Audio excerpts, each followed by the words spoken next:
The Harvest Birds by Blanca Lopez de Mariscal.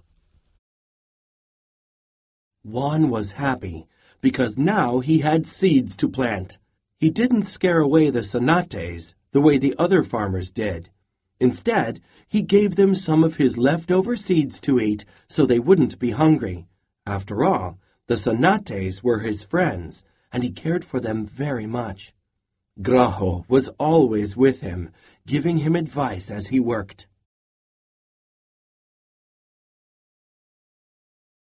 Days passed, and the tiny plants began to appear. Little shoots of weeds came up along with them. The Zanates told Juan not to throw the weeds away as the other farmers did. "Plant them on the borders of your land," said the birds. هيا تعلم فالعلم خير معين وتقرب به إلى الله رب العالمين.